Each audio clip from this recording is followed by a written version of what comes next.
ఇక మంత్రి కొండా సురేఖకు షాకు 21 లోపు ఆమెపై క్రిమినల్ కేసు నమోదు చేయాలి. ఏది 21 తారీఖు లోపు ఆమెపై క్రిమినల్ కేసు నమోదు చేయండి, నోటీసులు ఇవ్వండి. కేటీఆర్ పరువు నష్టం దావా కేసులో పోలీసులకు నాంపల్లి కోర్టు ఆదేశం. రాజకీయాల్లో విషయం చిమ్మే వారికి ఇది గుణపాఠం అని చెప్పి కేటీఆర్ మాట్లాడుతూ ఉన్నారు. కేసులు కొట్లాటలు కొత్త కాదు, న్యాయ వ్యవస్థపై గౌరవం ఉంది అని చెప్పేసి సురేఖ చెబుతా ఉన్నారు. ఇక టాలీవుడ్ నటులు నాగ చైతన్య, సమంత విడాకులకు మాజీ మంత్రి కేటీఆర్ కారణమంటూ రాష్ట్ర దేవాదాయ శాఖ మంత్రి కొండా సురేఖ చేసిన వ్యాఖ్యలపై క్రిమినల్ కేసు నమోదు చేయాలని పోలీసులను నాంపల్లి కోర్టు ఆదేశించింది. సురేఖ చేసిన వ్యాఖ్యల వల్ల తన పరువుకు భంగం కలిగిందని నాంపల్లిలో ప్రత్యేక judicial first class magistrate of excise కోర్టులో గత అక్టోబర్లో కేటీఆర్ క్రిమినల్ పరువు నష్టం దావా వేశారు. దీనిపై సుదీర్ఘంగా విచారణ జరిపిన న్యాయస్థానం ప్రాథమిక సాక్ష్యాలను పరిశీలించి సురేఖపై ఈ నెల 21 లోపు క్రిమినల్ కేసు నమోదు చేసి ఆమెకు నోటీసులు జారీ చేయాలని ఉత్తర్వుల్లో పేర్కొన్నది. కేటీఆర్ పై సురేఖ నిరాధారమైన ఆరోపణలు చేశారన్న తమ వాదనలతో న్యాయస్థానం ఏకీభవించిందని కేటీఆర్ తరపు న్యాయవాది సిద్ధార్థ తెలిపారు. సాక్షుల వాంగ్మూలాలను, కోర్టులో తాము సమర్పించిన వీడియోలు, వార్తలను న్యాయస్థానం పరిశీలించి బిఎన్ఎస్ సెక్షన్ 356 కింద ఈ ఉత్తర్వులు ఇచ్చిందని ఆయన చెప్పారు. కాగా గతంలో మీడియాలో ఇతరత్ర మాధ్యమాల్లో వచ్చిన వార్తల ఆధారంగానే సురేఖ వ్యాఖ్యలు చేశారని ఆమె తరపు న్యాయవాది చేసిన వాదనలను న్యాయస్థానం తోసిపుచ్చింది. సరే, ఎవరేమైనప్పుడు కూడా సో ఆమె చేసినటువంటి కామెంట్ ఏదైతుందో కొంత కాంట్రవర్సీ కామెంటే అది. వాళ్ళు కూడా ప్రముఖులే, వాళ్ళు సినీ ఇండస్ట్రీలో ఉన్నటువంటి నాగార్జున కావచ్చు, సమంత కావచ్చు, నాగ చైతన్య కావచ్చు, ఇటువంటి వాళ్ళంతా కూడా ప్రముఖులే. సో వాళ్ళ కుటుంబంలో చిచ్చు రేపింది.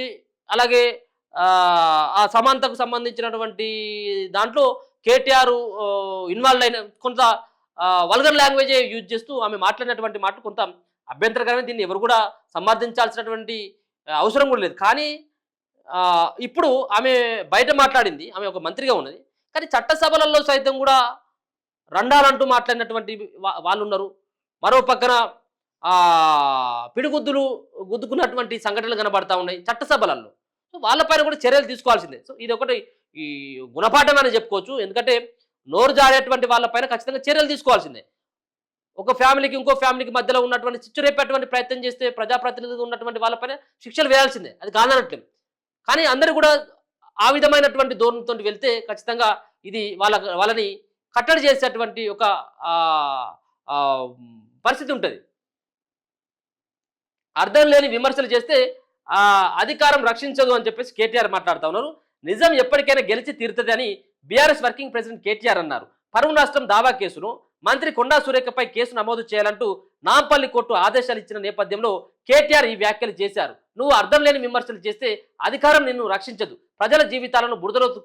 ఇప్పుడు కేటీఆర్ ఒక మాట చెప్తా ఉన్నా నేను, నీకు నిజంగా కూడా మెదడు ఉంటే కేటీఆర్, ఆమె మంత్రిగా ఉండి ఆమె నీ పైన ఆరోపణలు చేస్తే నువ్వు కోర్టుకు పోయినావు కదా, నీ పార్టీలో ఉన్నటువంటి ఆ మెదడు లేనటువంటి ఎమ్మెల్యే ఉన్నాడు అక్కడ, హుజరాబాద్ ఎమ్మెల్యే పాడి కౌశిక్, మరి ఆయన పాడి కౌశిక్ అన్నలో ఇంకే కౌశిక్ అంటారు మీ ఇష్టం, కానీ ఆ పాడి కౌశిక్ ఒక ముఖ్యమంత్రి పైన చేసిండు.